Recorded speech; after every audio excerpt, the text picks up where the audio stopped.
Então, boa tarde. Eu vou aqui, sou o Fábio Reis, da UF. Vou aqui cumprir a tarefa de mediar a mesa, e que é um prazer, uma enorme felicidade, uma honra estar aqui recebendo a professora Véronique Champel-Desplat, da Faculdade de Direito da Universidade de Paris-Nanterre, Faculdade de Direito Público, autora do livro Metodologie do Droit et des Sciences du Droit, e igualmente do livro Théorie Générale des Droits et Libertés, Perspective Analytique, um dos seus 2 últimos livros, e organizadora do dossiê Mode de Normativité et Transformation Normative, de cas relativo ao droit et liberté, que organizou com Jérôme Portat e nosso colega, parceiro, amigo Laurent Thévenot, na Revue des Droits de l'Homme, número 16. A professora Véronique, ela está vindo aqui no ENADIV, esteve na UF, numa parceria que estabelecemos entre o PPGA e o NADI, uma parceria que muito nos alegra, essa possibilidade de trocas, e isso permitiu, portanto, que nós organizássemos a vinda da professora Véronique aqui, então, que é um prazer, uma honra, uma colega com a qual tenho estabelecido o diálogo já há muitos anos, por meio do nosso colega Laurent Thévenot, um amigo em comum, e que temos explorado bastante as possibilidades de interlocução, que é uma felicidade enorme tê-la aqui no Brasil, aqui na USP nesse momento, e na UF antes. Então, merci beaucoup, Véronique, pour être là avec nous. Et bon, voilà, je laisse les paroles à toi. Merci beaucoup, Flavio, pour la présentation, et merci beaucoup surtout pour l'invitation à travailler, à parler avec vous, et surtout à présenter des travaux français. Donc, merci pour l'invitation de Anna, et je suis très honorée d'être avec vous.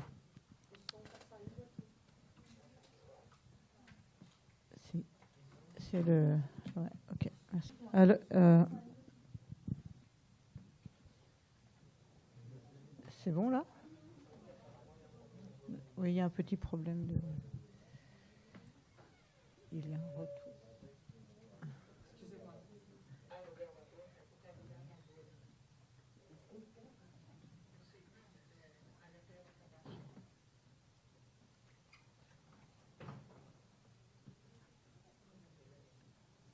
C'est bon? T'as bon? Ah. Moi, je vous reçois 5 sur 5 sur le...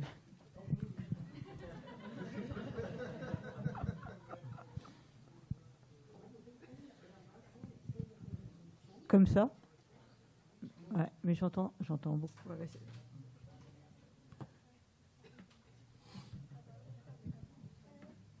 on peut essayer de commencer? Ouais. Donc là... Ok. Donc je disais que j'étais très honorée. On ne va pas continuer très longtemps sur les remerciements, parce que sinon, on va prendre tout le temps. Bon, plus sérieusement, il m'a été demandé par Ana Lucia de faire une conférence sur l'anthropologie et le droit public en France.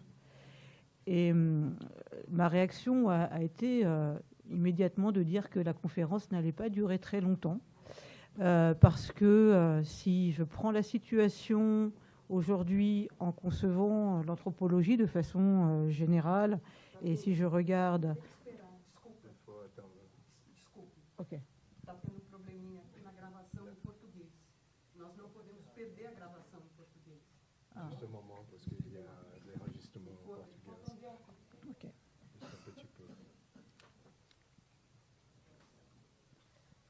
Mais j'ai pas besoin de ça.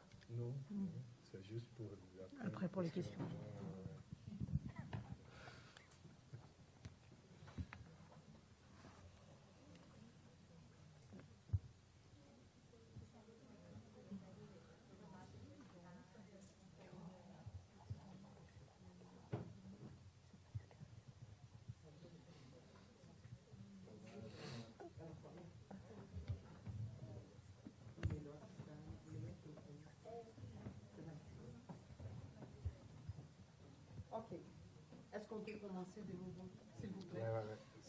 Est-ce que je peux parler? Ah, je recommence au tout début. Et que je suis, et merci, je suis honorée, tout ça. D'accord. Ok. Voilà. Donc, je voulais remercier pour l'invitation et vous dire encore une fois que Mais uma vez, muito obrigada. É uma grande honra de estar aqui com vocês para pensarmos em conjunto sobre esse tema, sobre as relações entre a antropologia e o direito público na França. Assim, quanto a questão me foi colocada enquanto tema, né, enquanto proposta, isso, claro, levantou uma série de interrogativas em mim mesma, porque eu me perguntei, porque pensando na antropologia hoje, pensando nela como uma disciplina estruturada, e olharmos para o direito francês, o direito público francês, que eu conheço bem, a priori, os encontros, os pontos de convergência são mínimos, muito mínimos. E eu, finalmente, acabei falando com antropólogos sobre a questão, e ele me propôs uma antropologia, ou seja, a relação entre o direito e a antropologia na França. Talvez seja esse o espectro da conferência, e o que eu tentei, aquilo que eu tentei ter como matéria de reflexão foram as condições de possibilidade de um ponto de convergência, de encontro entre o direito público e a antropologia, ao passo que esse encontro, como eu acabo de dizer, é por hora num estado bastante mínimo, né, num nível muito baixo. Para entendermos melhor isso, eu vou começar por uma perspectiva, colocando em perspectiva no sistema universitário francês, acadêmico, que é muito pouco favorável a um encontro, a uma convergência entre a antropologia e o direito público. Isso se explica, primeiramente, pelo caráter anexo, né, complementar da antropologia do direito na França. Contrariamente ao que acontece no Brasil, ao menos aquilo que eu pude entender, ou contrariamente à Colômbia, Peru, outros países da América Latina, e mesmo de maneira mais tradicional na Bélgica, na Inglaterra, ou seja, na Europa mesmo, além de Canadá e Estados Unidos, na América do Norte, a França não é uma terra de predileção da antropologia do direito ou da antropologia jurídica. É verdade que essa antropologia do direito, ela tem alguns precursores famosos, renomados, notadamente Henri Lévy-Bruhl, historiador do direito de formação, ou Georges Gurvitch, e isso foi antes da Segunda Guerra Mundial, ou depois da Segunda Guerra, outros precursores como Michel Alliot, Étienne Leroy, Raymond Verdier ou Norbert Roulon. Ou seja, essas 6 pessoas, então, além deles, não houve corrente massiva, significativa de estudos da antropologia do direito. O que essas pessoas fizeram foi, do ponto de vista institucional, eles escreveram livros e criaram formações, cursos. Aqui é o que nós chamamos de pós-graduação, né? Na França, na época, chamava-se DEA, Desenvolvimento de Estudos Aprofundados, digamos, mas cursos foram localizados em Paris, né? Esses masters, também em Limoges, ou seja, o mestrado. E nós podemos dizer que hoje essas formações estão praticamente mortas. Paris 1, o Centro de Antropologia do Direito, que tinha sido criado nos anos 60, foi obrigado a se integrar a um centro maior, mais amplo, para poder sobreviver, ou seja, enquanto tal não sobreviveu. E em Paris 10, que é a minha universidade, também houve um centro de antropologia que foi obrigado a integrar o Centro Nacional do Direito para poder sobreviver também.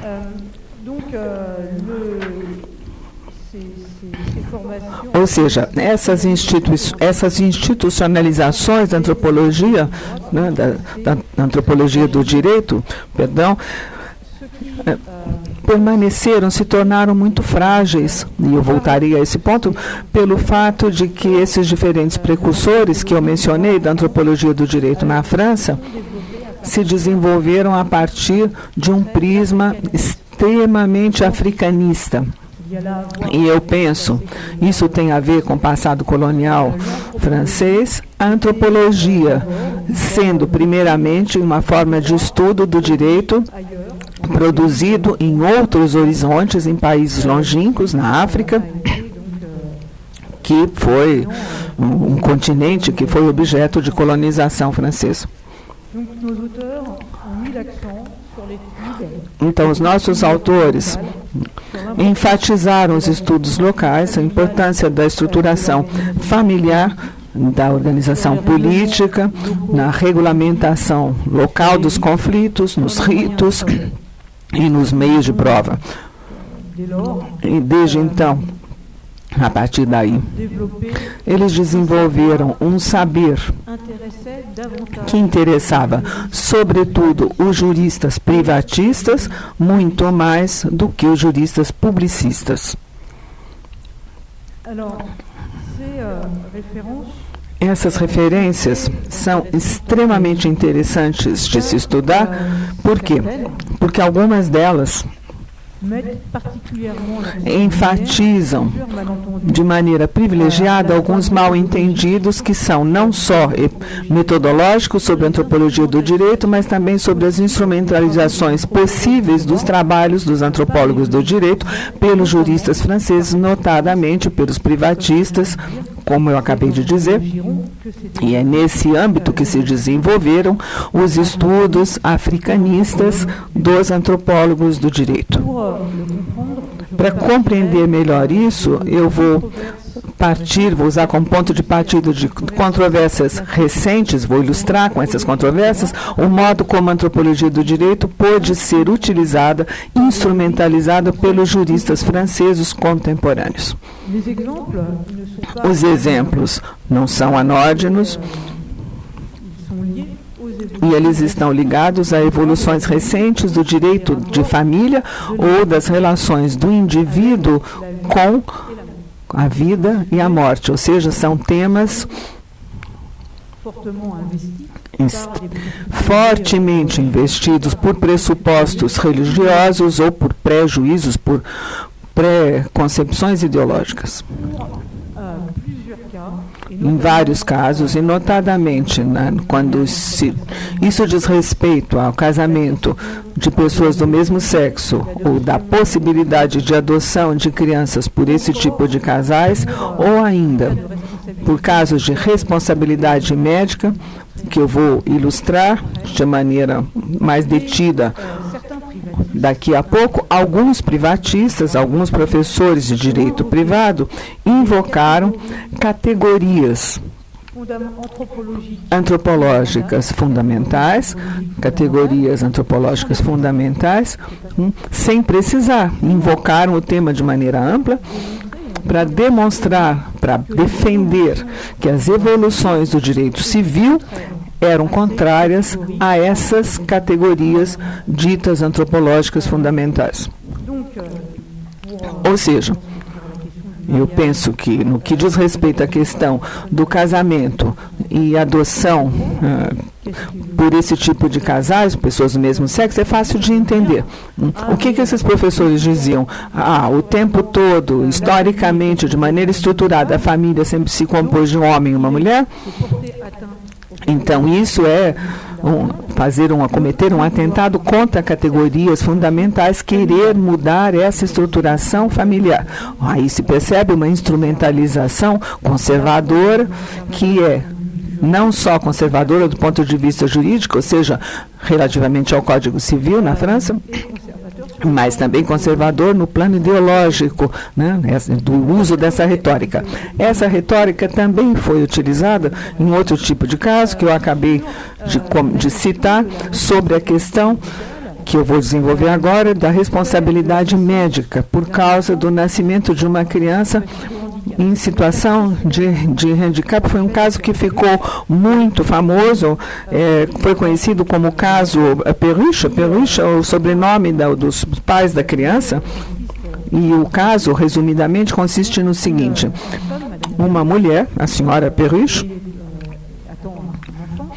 estava grávida, esperando um bebê, e ela fez um exame pré-natal, e no diagnóstico desse exame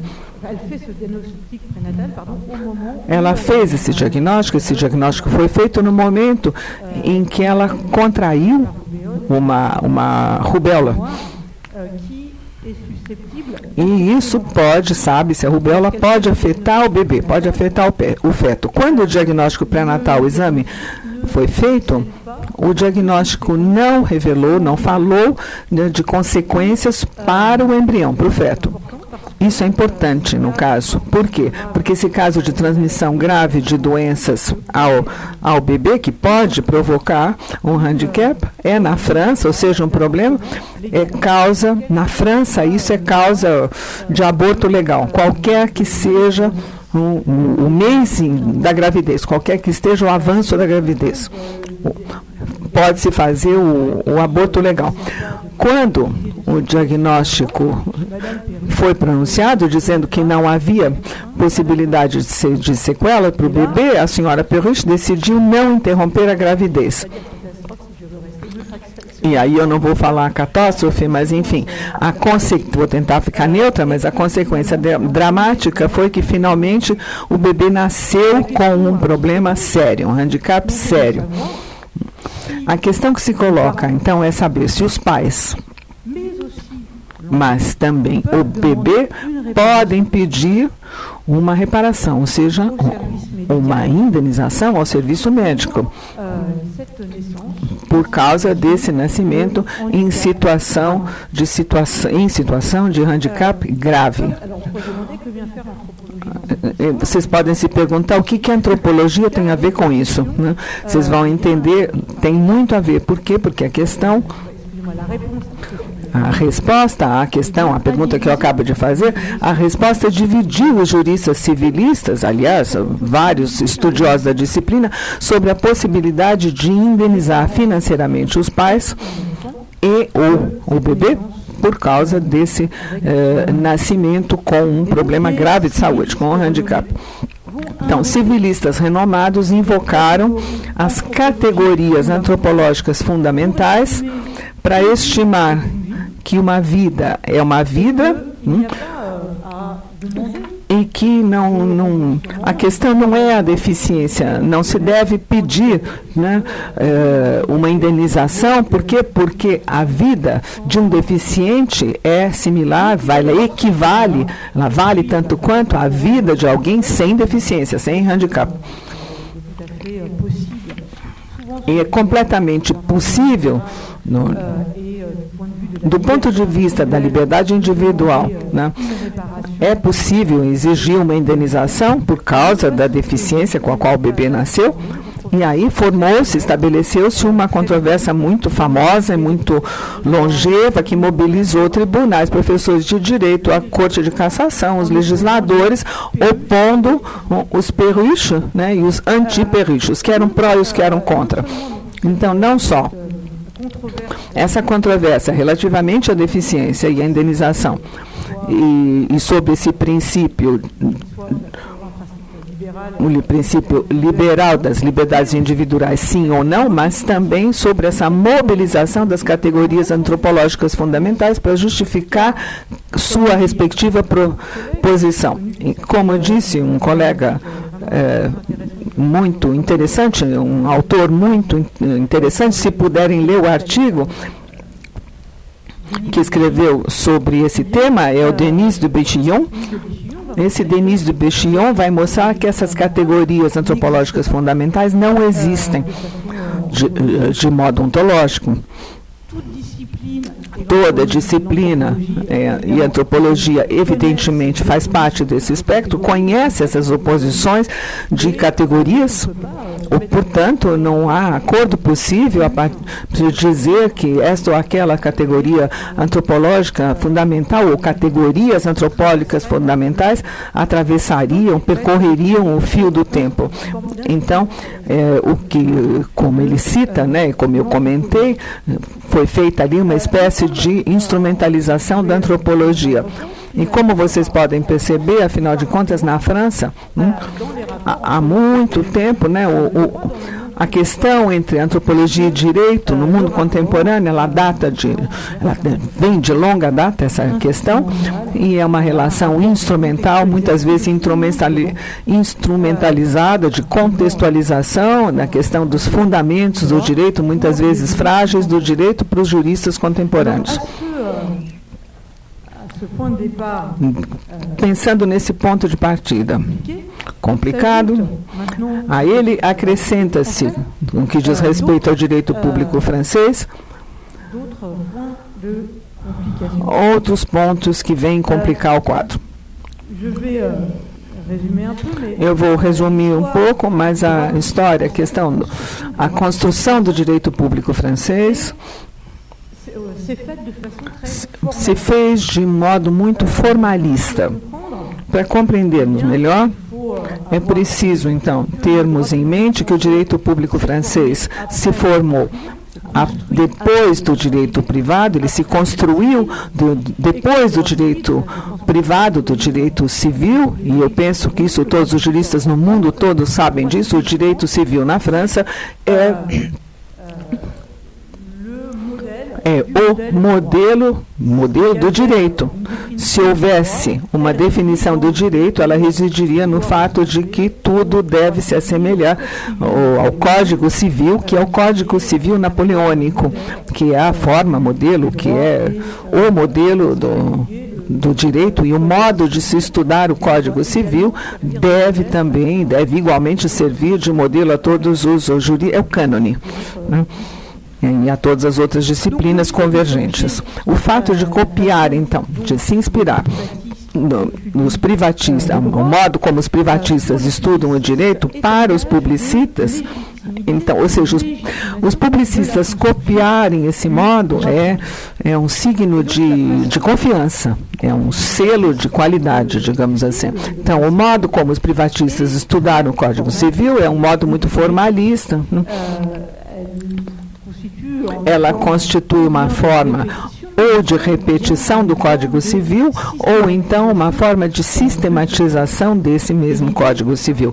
E a ideia central, a ideia principal é que todo direito está contido no Código Civil. E os publicistas vão, então, afinal de contas, vão ter essa formação na ciência jurídica para construir sua disciplina. E isto quer se refira ao direito administrativo ou ao direito constitucional. A tal ponto que, quando certos juristas criticam, alguns certos originais querem escapar desse modelo formalista de construção da ciência jurídica, o que vai acontecer? Eles vão, afinal de contas, acabando se aliar às outras disciplinas, eles vão adentrar a esfera da ciência política, da sociologia ou da antropologia. Justamente, os antropólogos do direito são juristas descontentes, juristas críticos dos estudos formalistas dos textos jurídicos ou das decisões dos tribunais. Então, o que nós temos é uma formação do direito público que parte dessa base extremamente formalista, extremamente centrada, e que deixa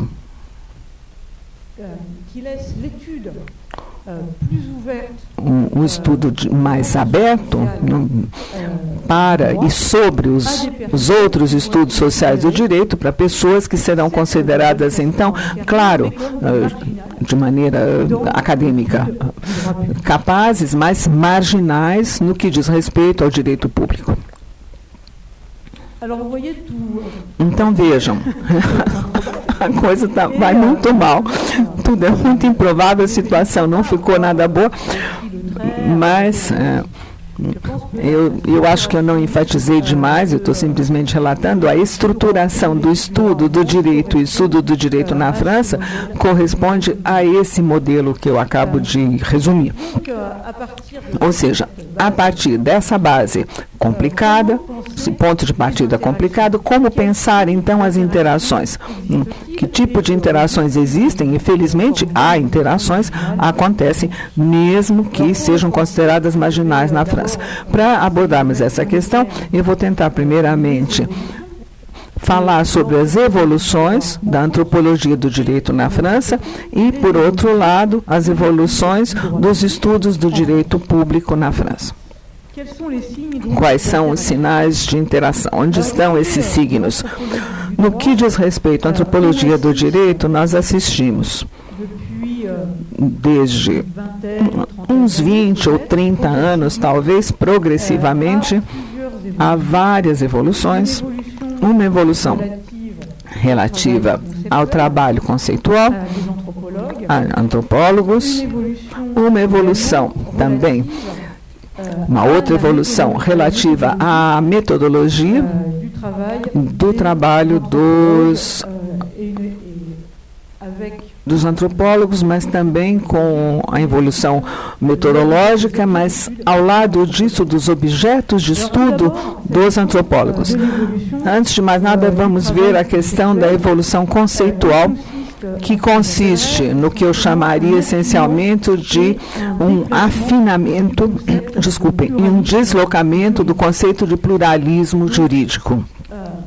Ou seja, um aperfeiçoamento estruturalmente. A antropologia do direito se formou na França, eu sei que também é o caso em outros países, por exemplo, na Bélgica, os teóricos franceses desse ramo trabalham muito com os belgas, e essa disciplina se forjou sobre o conceito de pluralismo jurídico. Qual é o objetivo? É o objetivo de mostrar que existe o direito, há o direito, fora do espectro da produção normativa do Estado, esteja estatal. É uma tentativa de aumentar o espectro, né, desse direito e de sair debaixo dessa concepção legicentrada, estatal centrada do direito. O problema ou a dificuldade é que mesmo entre os antropólogos, podemos dizer, os mais sólidos, mais bem ancorados do ponto de vista conceitual e que lutam contra toda forma de etnocentrismo, mesmo entre esses antropólogos, existem formas de hierarquização implícitas nos estudos das fontes do direito. Nós poderíamos dizer, desse ponto de vista, que há uma espécie de simetria entre os antropólogos do direito e os publicistas clássicos na França. Como explicar isso? As fontes do direito são compreendidas com muita frequência por dicotomias, ou seja, nós temos fontes formais e informais, fontes, o direito, o infradireito, o direito de baixo, o direito de cima, do alto, as normatividades estatais do ponto de vista do Estado, vocês entenderam, as normatividades centrais, as periféricas, as oficiais e as oficiosas. Os juristas, os publicistas tradicionais, servem-se dessas dicotomias para valorizar o direito central e dizer que ele é o direito oficial, é o direito do alto, o verdadeiro direito, ao passo que os antropólogos vão usar essas mesmas dicotomias, vão recorrer a essas mesmas dicotomias para dizer que eles é que estudam esse infradireito. Eles vão retomar os conceitos do direito de baixo. Aqui na América Latina, eu sei que fala-se muito do direito de baixo para valorizá-lo. Então, ou seja, retomam-se as mesmas categorias. Ou seja, do ponto de, mesmo os antropólogos mais avisados, entre aspas, fazem suas pesquisas a partir dessa estruturação que implica uma hierarquização. E o trabalho de evolução, então, os trabalhos que se seguiram, que se seguiu a reconsideração do pluralismo jurídico, de repensar esse pluralismo indo além, driblando a hierarquização habitual. E nesse trabalho, ele deu lugar justamente a uma vontade, a um desejo de se livrar da expressão pluralismo para, afinal de contas, se dirigir, para se caminhar rumo a um trabalho de maior criatividade conceitual, a fim de se encontrar um ótimo vocabulário ou uma outra forma de categorização. A ideia era de mostrar que existe uma pluralidade de pluralismo jurídico.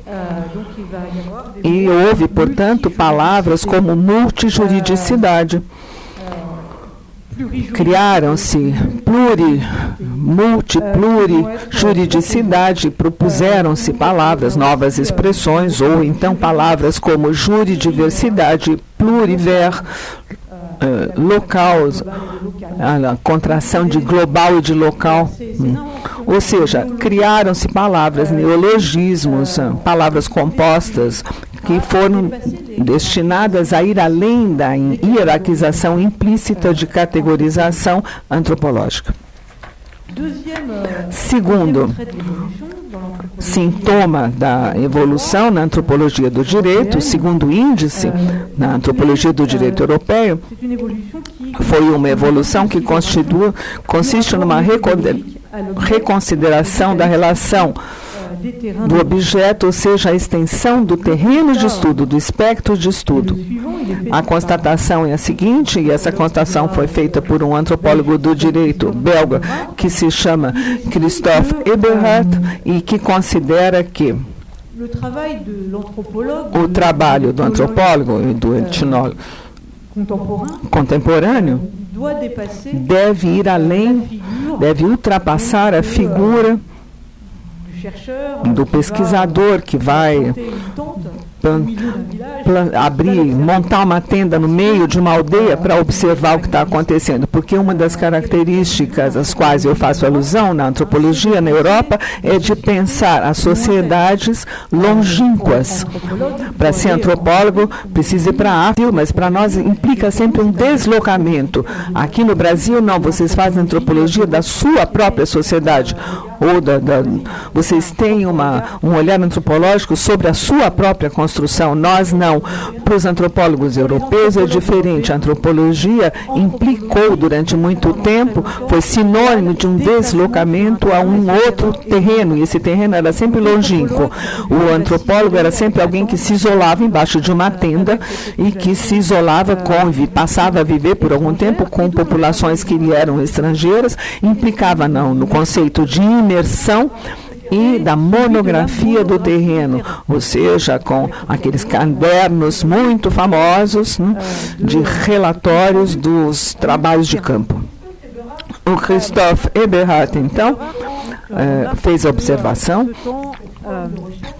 sobre essa forma de pesquisa e observou que ela constituiu uma forma congelada, enrijecida de praticar antropologia, e que para evoluir a antropologia deveria fazer um outro tipo de exercício intelectual, que é a comparação. Porque, afinal de contas, um trabalho de pesquisa, ele assume relevo, ele assume uma significação pela comparação. E com o que comparar quando se é antropólogo? É aí que se fez um salto interessante.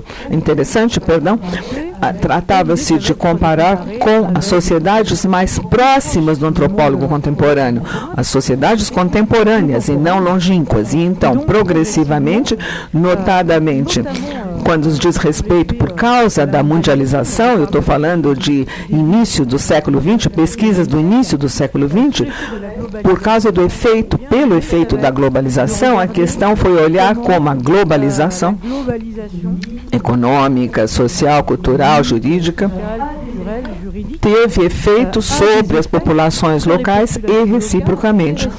Como essa interação aconteceu nos modos de normatividade local e os modos de produtividade local. Eis aí o local ao qual eu me referi agora há pouco. Então, fazendo isso, os antropólogos que tinham ido para a África, os mesmos, né, pelo menos os mais jovens, eles começaram a se interessar pelos trabalhos das ONGs, nos terrenos ditos do Sul, e começaram a se interessar também pelo reconhecimento de sociedades culturais locais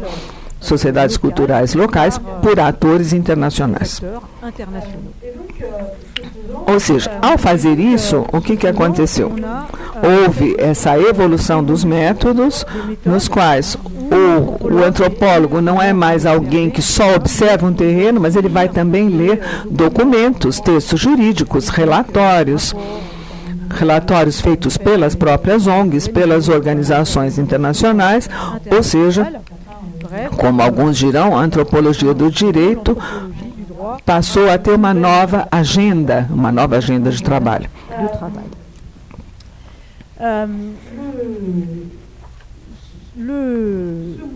Esse movimento, como eu comentei,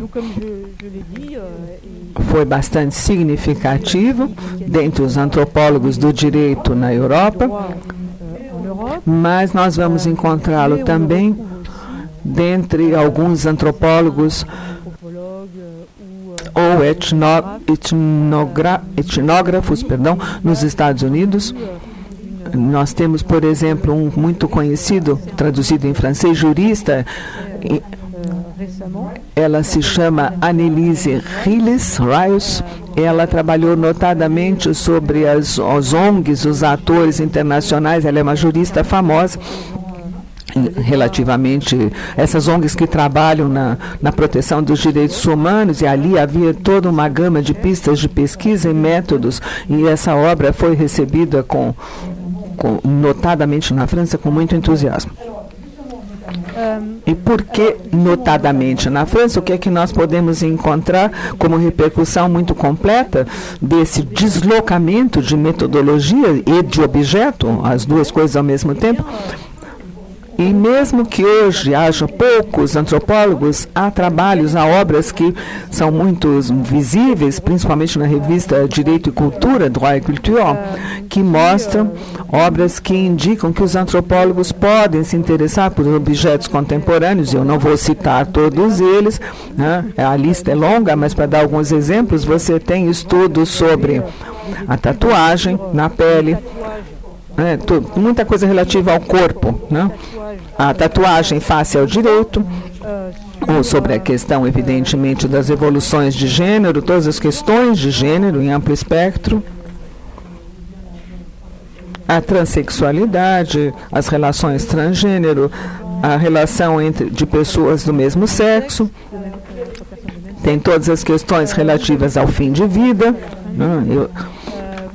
Todas as questões relativas, fim de vida, leia-se eutanásia, entre aspas, tem a questão da justiça ambiental, que passaram a ser objeto de estudo pelos antropólogos, dos antropólogos. Então, uma evolução que permitiu um ponto de convergência, um ponto de encontro para o direito público, sobretudo porque um sociólogo francês famoso que se chama Bruno Latour teve no fim da vida, ele mesmo ele entregou um conselho etnográfico ao Conselho de Estado, ele ficou um ano em imersão no Conselho de Estado, coitado, ele ficou lá tentando com as populações africanas, ele representava o Conselho de Estado francês, ele ficou um ano ali observando as práticas daquela instituição, o que foi algo impressionante, ou seja, um método, foi uma fonte de inspiração para renovar o direito público, né? Toda essa abordagem. Justamente, para falarmos do direito público, terminando minha exposição, qual foi o acolhimento, como é que isso foi recebido?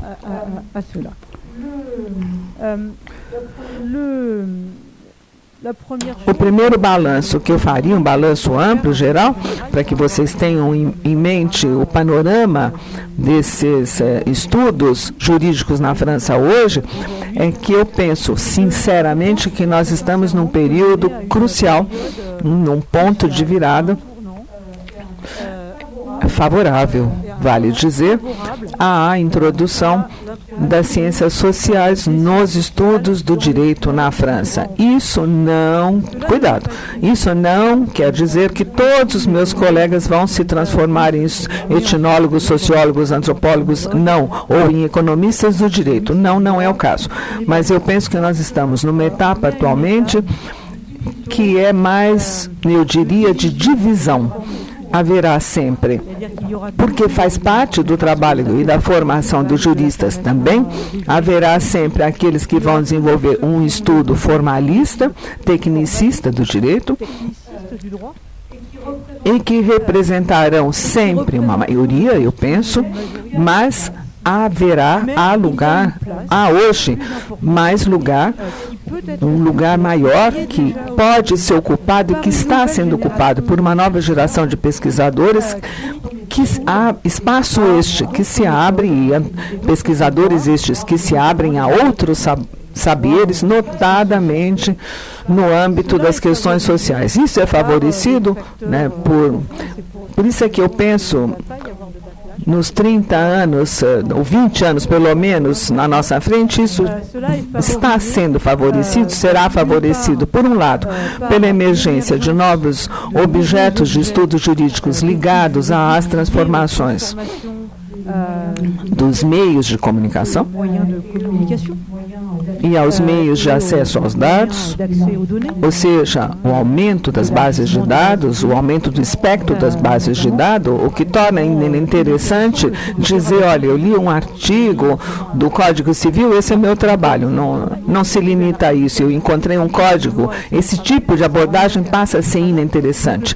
O fato de ter-se acesso a toda uma ampla base de dados, todos os softwares, todas as ferramentas hoje permitem aos juristas fazer pesquisas empíricas, quantitativas, e o que vem ao mesmo tempo fazer que elas sejam qualitativas, sobre essa base de dados. Ou seja, é um novo modo de trabalhar dos juristas, e eu penso que isso é irreversível.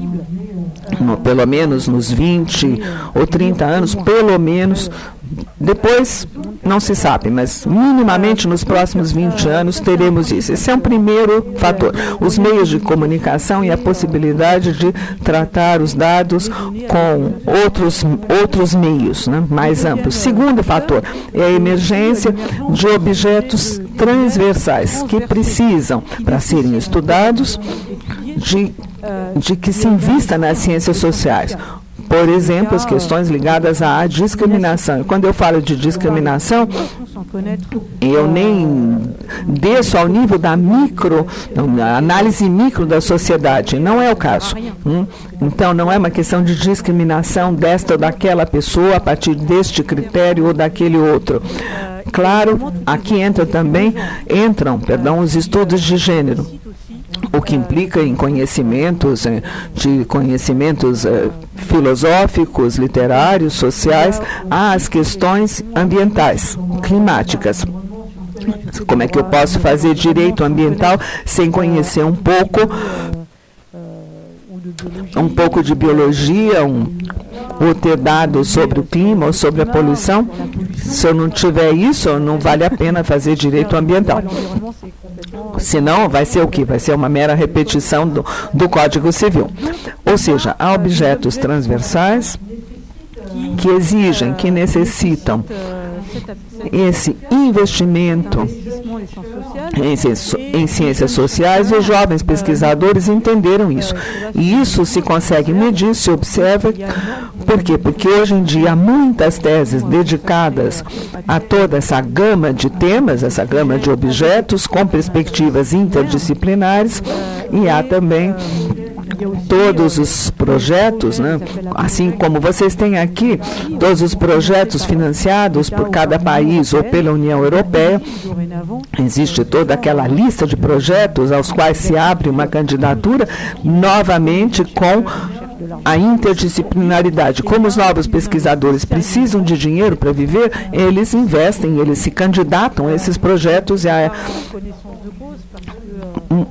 Porque, vejam, eu sou mais velha do que vocês pensam, acreditem, e toda vez que me falam em pluridisciplina, acreditem, eu sei do que eu estou falando, tá? Eu já fiz muito júri de tese, acreditem em mim, eu juro para vocês que é sério, eu posso atestar isso, né? Esse movimento é uma renovação, esse movimento das novas gerações é muito importante na direção dessas novas perspectivas. Então, esse movimento, que é muito importante, e que explica, então, esse ponto de convergência, esse ponto de encontro possível entre o direito e as ciências sociais.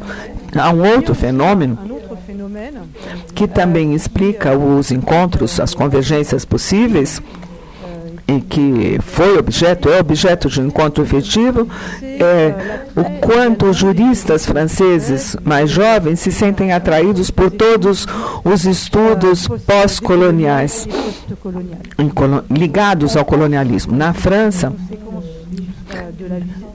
essa visão legicentrada da qual eu falei, você tem os legistas publicistas que não estudavam, então, não estudavam muito, aliás, às vezes não estudavam nem um pouco, o direito produzido nos territórios de ultramar, né, como se diz na França, ou seja, as Antilhas, a Nova Caledônia, né, tudo que não é França metropolitana. Polinésia, seja o que for, todos esses direitos, todo o direito dessas regiões eram desconsiderados. Falava-se, eu tinha lá 3 linhas só para dizer que era direito derrogatório ou direito comum, mas com muito poucos estudos, muito pouca pesquisa existente, e se estudos havia, eram feitos por professores que davam aula nos próprios territórios sobre temas em um espectro extremamente local, e os professores ficavam muito pouco tempo em cada território. Era mais ou menos, vou ali dar 3 anos e volto correndo, né? Então, voltavam correndo para a França metropolitana. Ou seja, havia uma forma de desinteresse, e uma vez mais, uma forma de hierarquização relativamente, neste caso, às fontes. Então, essa visão mudou, está mudando. Por um lado, porque certos territórios beneficiam agora de um poder legislativo, como Nova Caledônia ou Polinésia, um poder legislativo local, e também porque há esse movimento dos estudos de descolonização ou pós-colonização que trazem um novo olhar e propiciam um novo olhar sobre os territórios de ultramar. E também entre os juristas internacionalistas há um movimento que nasceram nos Estados Unidos ou aqui também, é um movimento crítico do direito internacional e com uma influência significativa sobre uma parte dos especialistas do direito público na França também, do direito internacional público. Então, para terminar, nós assistimos também, no que diz respeito a certos publicistas, ou pelo menos relativamente a essa nova geração da qual eu falei, há um investimento investimento em ciências sociais, com uma metodologia séria, uma abordagem séria. Até agora, qual era o trabalho do jurista? O que fazia um jurista na vida? Um jurista tradicional, ele lia textos. Nosso trabalho é ler textos.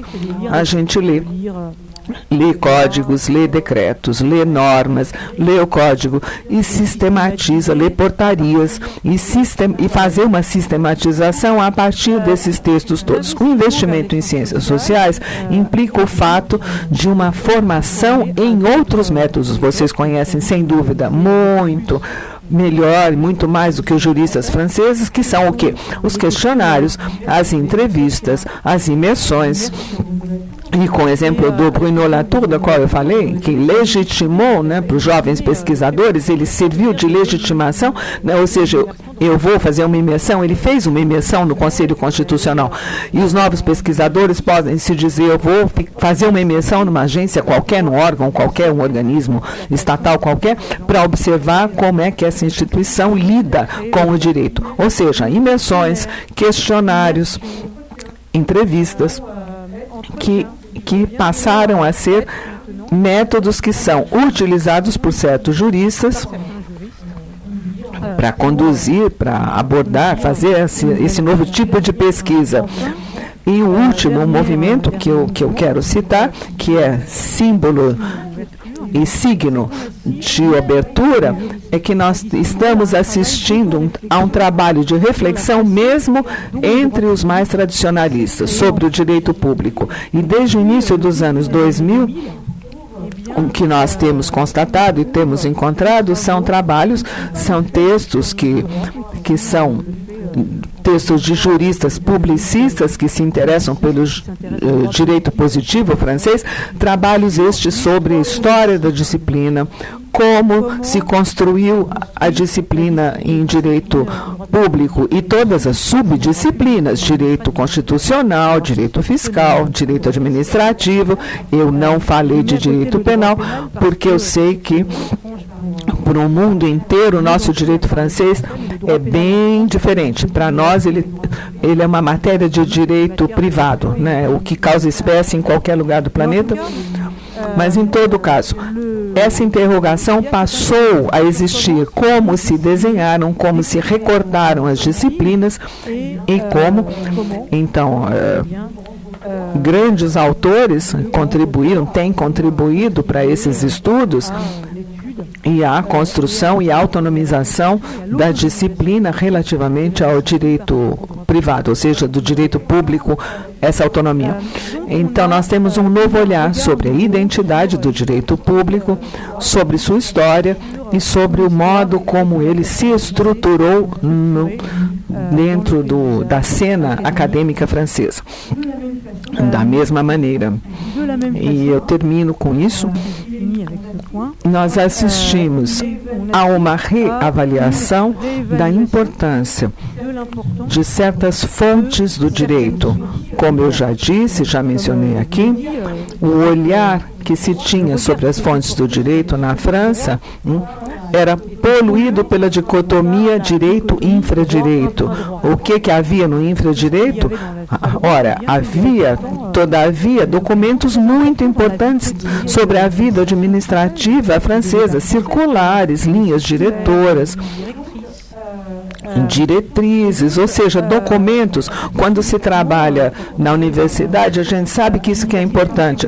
A pessoa que trabalha no serviço da administração na universidade não vai olhar a Constituição, ela não vai olhar o Código Civil, ela vai olhar as diretrizes produzidas, por exemplo, por um ministério, né, para tomar uma decisão do dia a dia. Então, essas circulares, todos esses documentos internos da administração que antes eram classificados como infradireito, ora, eles passaram a ser considerados como uma fonte importante da prática administrativa. E há alguns anos, essas fontes do direito passaram a ser, elas têm sido reavaliadas, porque se o Conselho de Estado estatua que é normativo, elas passaram a ser um novo terreno de estudo. Assim também, essa reavaliação, eu trabalho nesse esforço de reavaliação, e o papel de certos atores que tinham sido no passado tornados invisíveis na produção do direito, e eu penso no lugar das mulheres na produção do direito. Há estudos de gênero hoje que se desenvolveram muito, e também sobre o modo como as mulheres integraram ou grandes funções do Estado ou a administração, integraram funções administrativas, e como a feminização das funções e do Estado pode ter tido e pode ter efetivamente uma evolução da concepção como um todo.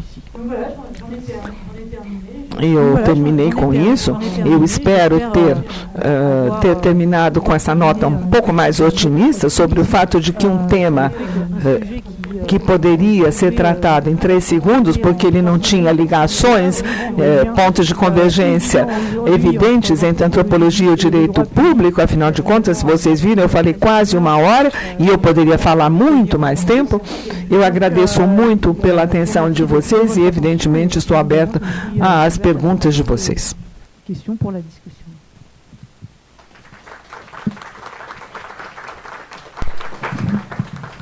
Bom, Muito obrigado, Veronique, por essa conferência muito estimulante desse cenário simultaneamente histórico e antropológico da relação entre o direito francês e a antropologia e os percursos, né, os processos de transformações a respeito desses campos e do desenho final que você apresenta, dos desdobramentos, né, dessa relação na contemporaneidade face às questões que apontam para essas mudanças, como você aí pontuou, e que ajuda bastante a gente um pouco a traçar as comparações com a nossa formação, do nosso direito, da nossa antropologia e das possibilidades de diálogo com relação a essas mutações. Né? E a gente pode conversar depois. E a gente pode abrir para algumas questões, para poucas questões, e que pedimos que as pessoas sejam rápidas, né? Não façam outra conferência em cima da conferência. Isso. Não a contra referente à conferência, que possam fazer questões pontuais, perguntas, dúvidas, questionamentos. Né? Então, e pediremos que fizesse aqui como está filmando, para ficar registrado. Então, quem se habilita.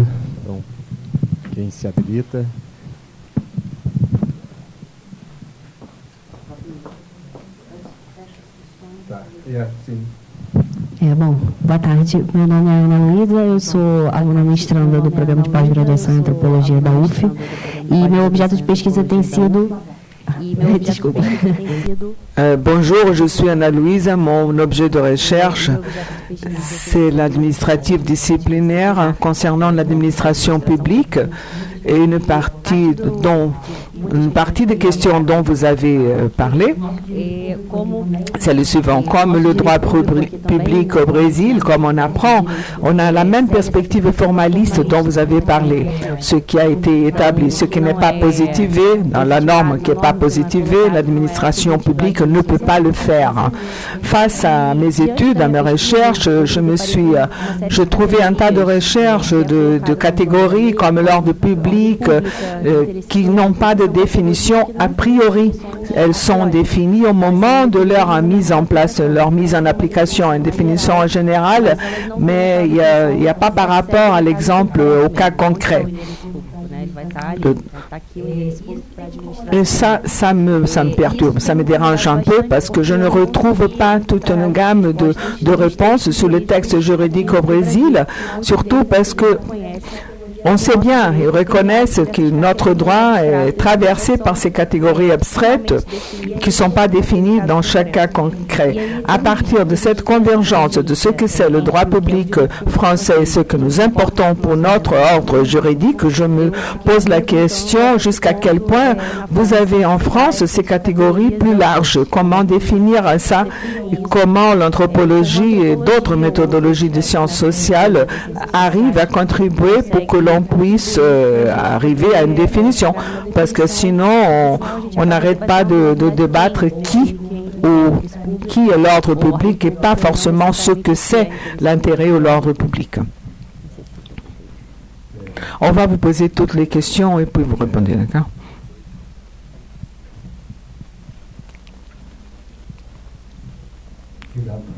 Alors, merci, professeur Véronique, de votre intervention. Une question rapide. Le rapport, le lien entre le droit et anthropologie institutionnalisée dans le sens de dire il y a de cours, il y a de formations d'anthropologie dans le fac de droit, parce qu'au Brésil, même si on a ce dialogue, comme vous avez dit, même si c'est plus ordinaire chez nous, mais les facs de droit, elles résistent toujours à inclure, à avoir de vraies discussions d'anthropologie au sein même de chaque cours de droit. Je voudrais savoir si vous en avez.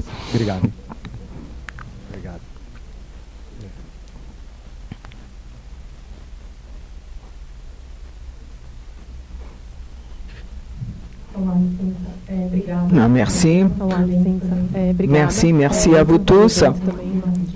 Eu queria, vou tentar ser bem rapidinho, eu queria, pela sua fala... Moi, je suis un doctorat de philosophie de droit ici à la USP. Ce que je constate, quand vous parlez de cette rencontre entre l'anthropologie, multiplicité et le droit, on va revisiter certains sujets de droit à partir de cette conception, mais à partir des académiciens du droit, comme pour les sources dont vous avez parlé, mais je pense que pour d'autres aussi, je pense qu'il y a l'incorporation du droit romain, que la théorie cite le Ian Thomas. Je pense que, qu'on le veuille ou qu'on ne veuille pas, nous permet une perspective nouvelle pour de perspectives classiques du droit. Est-ce que c'est ça?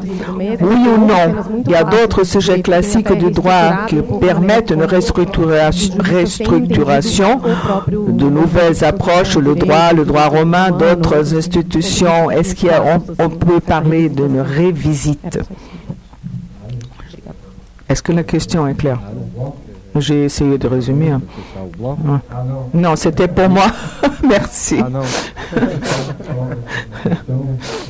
J'ai résumé. Une question pour vous, alors.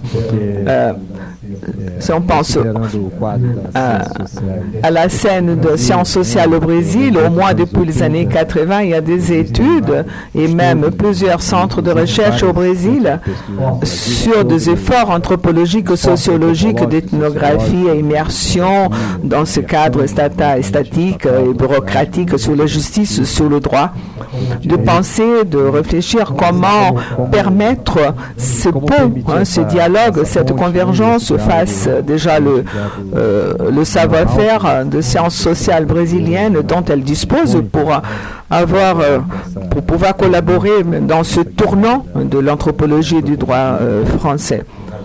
Qu'est-ce qu'on pourrait imaginer et établir? Est-ce qu'il y a des connexions sur des interlocutions possibles?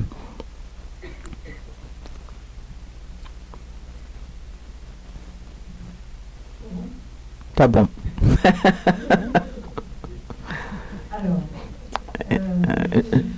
Tratando-se então da primeira questão, a primeira pergunta então.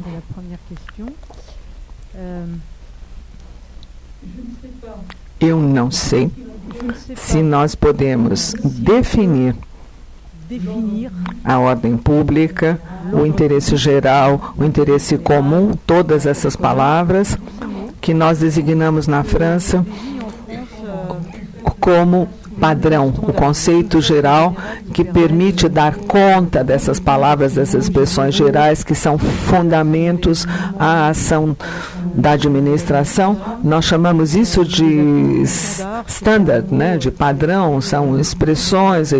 Essa palavra foi objeto de uma tese do professor de Direito, que atualmente está aposentado, é o standard, do padrão em Direito. Ou seja, essas palavras gerais, né, que justificam, né, a norma, o padrão, justificam a ação, mas que não tem definição. Essa é a razão pela qual eu diria que eu não sei se nós podemos defini-las, mas é muito interessante para nós, em contrapartida, pensando na interação entre as disciplinas, é interessante porque se nós não podemos defini-los, esses termos, todavia podemos estudá-los na ação e ver como a administração os mobiliza para justificar a sua própria ação. Então, é assim que eu teria uma abordagem científica e metodológica dessa questão e não necessariamente procurar defini-los, porque mesmo que essas palavras sejam definidas, nada garante que a definição se imponha de agora em diante para sempre. Eu não tenho certeza que isso possa ser útil, a definição possa ser útil. Todavia, eu tenho certeza que o que é útil é fazer esse trabalho etnográfico, antropológico, administração por administração, relativamente ao modo como cada administração utiliza essas categorias para justificar a sua própria ação, suas próprias ações. Tratando-se, então, da questão ou da observação sobre as faculdades de Direito, resistindo sempre à introdução das disciplinas que o colega mencionou? Sim, a resposta é sim, na França também resistem. Essa palestra que eu fiz talvez tenha sido muito otimista, mas há uma resistência efetiva muito importante, muito significativa, não só ativa, eu diria, porque alguns professores de direito consideram que a antropologia do direito não é absolutamente interessante. Como eu disse, é uma ciência anexa, né, auxiliar, contextualizada, né? Então, para contextualizar o estudo de direito e sua compreensão, mas também considerar que ela é o produto de uma evolução estrutural dos estudos de direito na França, que se profissionalizam e que exigem que se formem bons técnicos de direito. Evidentemente, eu estou sendo irônica, né? Evidentemente, um bom técnico de direito não precisa de antropologia. Os programas acadêmicos, ministeriais, né, de formação em direito, de cursos de direito, implicam também essa forte marginalização, e hoje em dia o que nós temos são muito poucos cursos que tenham a matéria de antropologia do direito. Se quisermos salvar a cadeira nas faculdades de direito, olha, vai exigir muito trabalho, muito boa vontade. A faculdade de direito na França que não tem nenhuma matéria de antropologia, nem facultativa, não tem nem como optativa. Ou seja, há uma resistência que é ativa do lado de alguns professores e, ao mesmo tempo, como produto de formação dos juristas. Tratando-se, então, agora da terceira pergunta,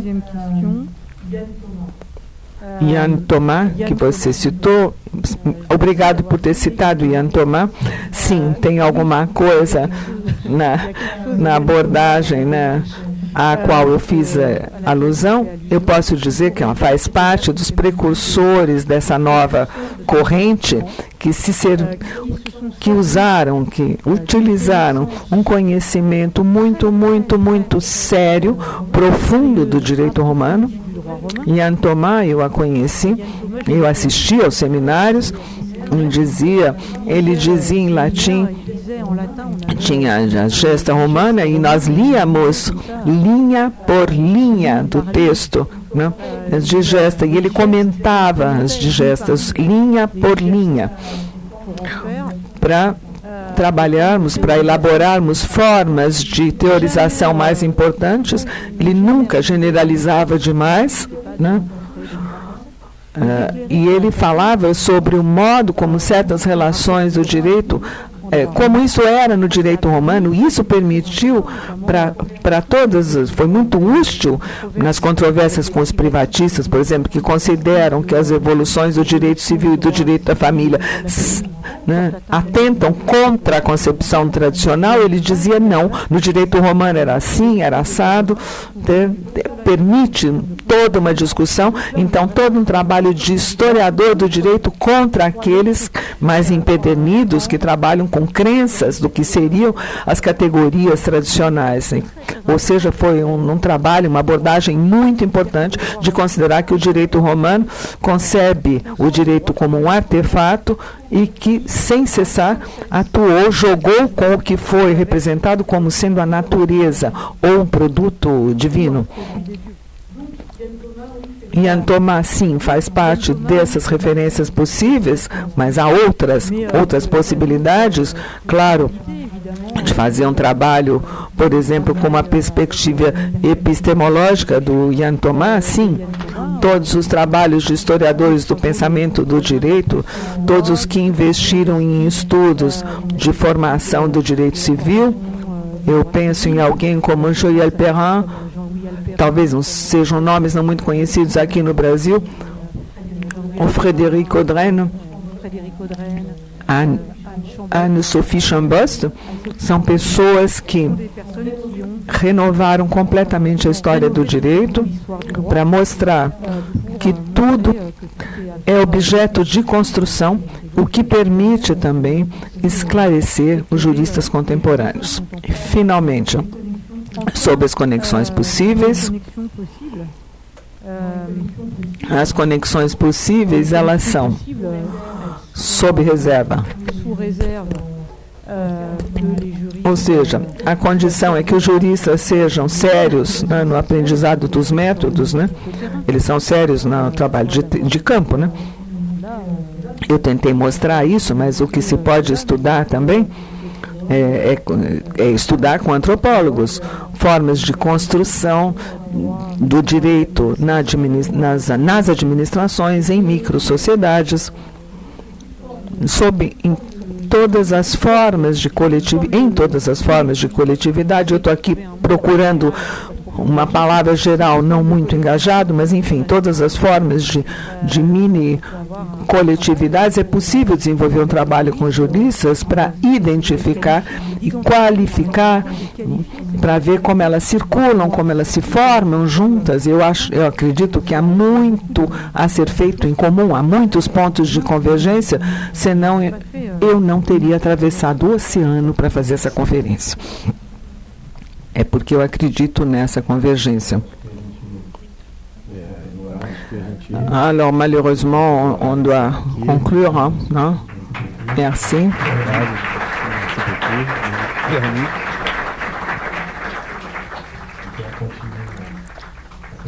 Que on continue à ces échanges et à cette production de travail commun. Então, a próxima mesa vai ser aqui mesmo, né? É tudo aqui, então não precisa dar nenhum informe.